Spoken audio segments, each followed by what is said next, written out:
Now this is my kitchen window. Normally there is a shuttered blind down, but you can stand behind it and you can see perfectly clear. The actions that particular day concerning Simon Williams is, what I want to describe is what I actually saw. He was in the flat above me and he repeatedly slammed the doors and was walking up and down most of the afternoon. At that time I thought he was getting restless, waiting for a drop, and nothing happened. Anyway, his actions were totally unusual. He was so lazy he would park his car as near to the entrance to the flat, which I will show you later on. And as far as walking to the shop was about a limit of what he would actually do. But this day I saw him walk past, so the flat door slam on the other side of the building. He then walked down this path here. I'll pan back a bit, and there we go. He walked down this path. He then walked past here and he went and down just where that bird's just flown off,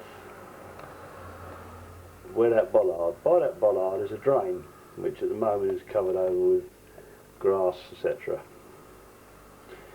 He sat there for a while, and my first reaction was that he was perhaps waiting for a delivery or someone was coming around the back. He then bathed and he went around there, around to the front of the building and went back into the flat. A while later, rough time estimate maybe 15-20 minutes, I heard the door slam again, and he came along this path again and went and sat over there by that drain. Now, I still couldn't understand why he was sitting in that area. By this time I was getting very annoyed. I was rather tired, was trying to have a rest, and he was making such a lot of noise running around upstairs and making telephone calls and slamming doors and running up and down. And this is in an empty flat with bare boards, which is very easy to hear. I'll show you something else. I'll just back up on the camera. Fitted on my side windows here are mirrors. So because of potential problems we've had in the past, is you can look here and actually see who is at your front door. Now, as you can see, the view is perfectly clear. So we'll back up from that. It's a very clear lorry wing mirror. Anyway, he then proceeded after a while to walk back to the main road. Now, he used to like to park his car as near as possible to the telephone box, because we will see shortly the entrance to the flat on the other side of the building. I'll just pan back again.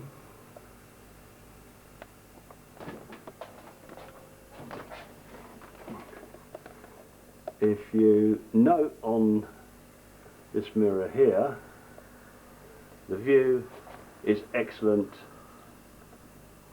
from that direction. Now, on that particular day, because Simon Williams usually used to have his car parked in, if I go forward, about the position of where that rough piece of footpath is. But on this particular day, I'll pan back and now swing around again. He had his car with the rear end parked approximately where that road sign is. Now, I was getting rather annoyed with all the noise he was making, and that obviously I was suspect of all his movements, what with the fraud on stairs. Now, the rear of his car would be between the telephone box and where you can see that road sign. He came out of the flat. Now, he didn't open the boot of his car. I saw him carrying a brown canvas holdall, approximately 2 foot in length, roundish shape, canvas with sort of leather straps and handles on it. Now, he walked straight past the back of his car, and I thought, oh, he's going to go into the car, but he didn't. What he actually did, if I pan back now, is instead of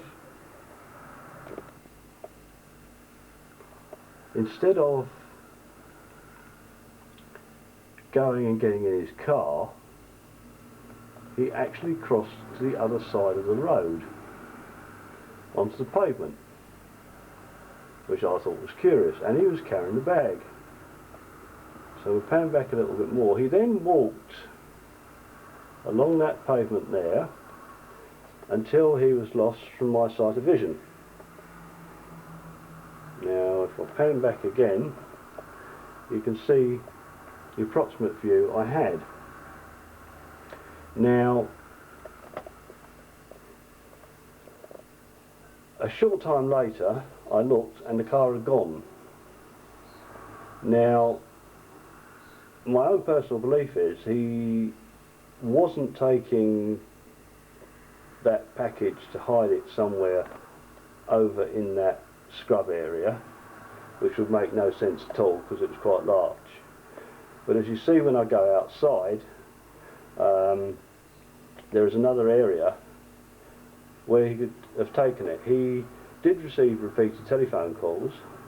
Whatever was in that package, I believe someone was keeping their car parked across the road at the Toby pub, and I believe, I can only say I believe, that that package was handed over to that person. We'll just have to see.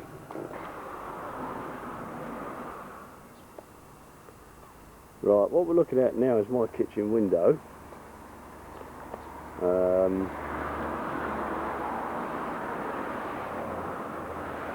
we're now looking over towards the drain where the knife was found.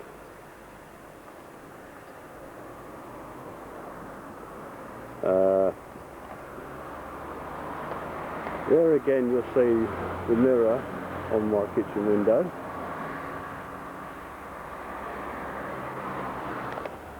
Also on the other side I also have a mirror fitted. Now this mirror, I'll come back, gives me access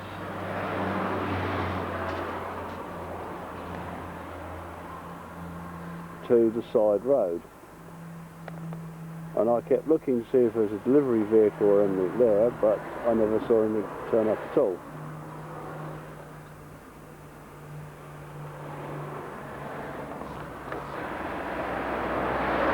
Simon Williams usually used to park his car at approximately here on the double yellow lines, but the police never took any notice of it. he would then usually walk down the side there to the flat. Now I will point out, at that time, when they took the flat over, there was a wooden door. The first thing they did was actually paint the door black so that someone standing against it couldn't really be identified. There was this security light up there which belonged to us, which someone disabled so it didn't come on, so it wouldn't light up when someone arrived at the door.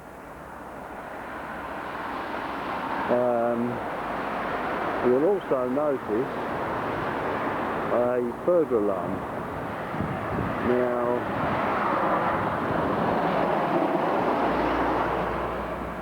that is day and night. That is Mr. Slade's company, and that was fitted by Danny Smith.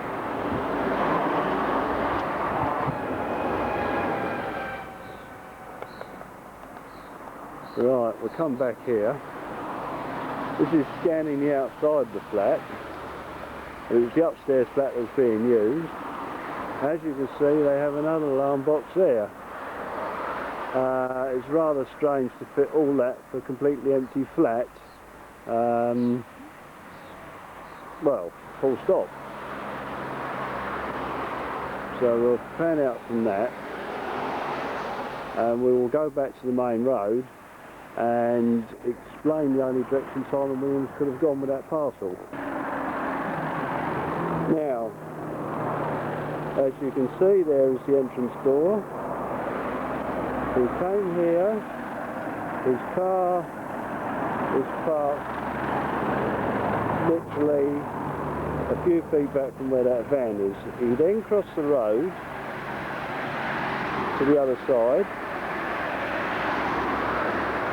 and then he disappeared from our field of vision. Now, the only place I believe he could have gone was to the car park of the pub, or to the pub itself, to deliver that holdall to someone.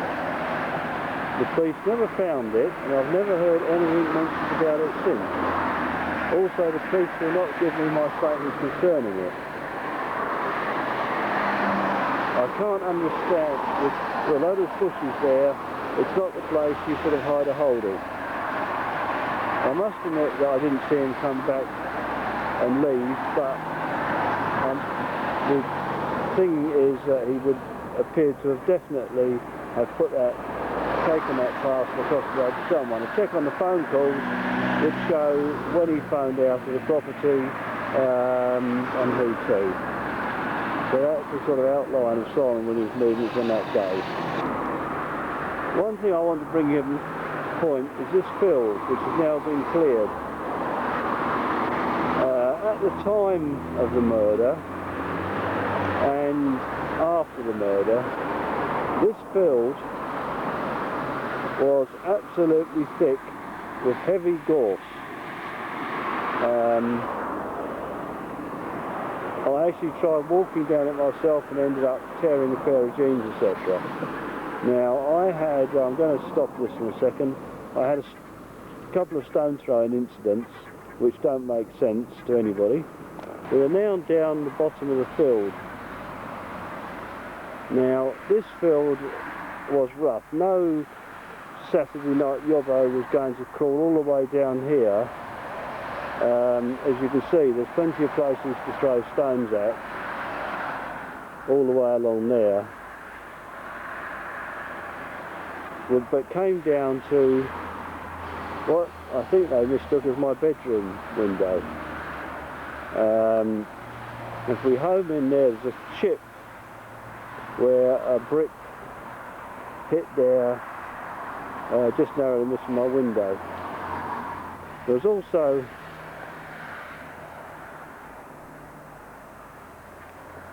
if I can find it there. There's also another one was thrown in that area there. I reported the matter to the police, and all they could come up with was, oh, it was probably some yobbos, which is completely and utterly wrong.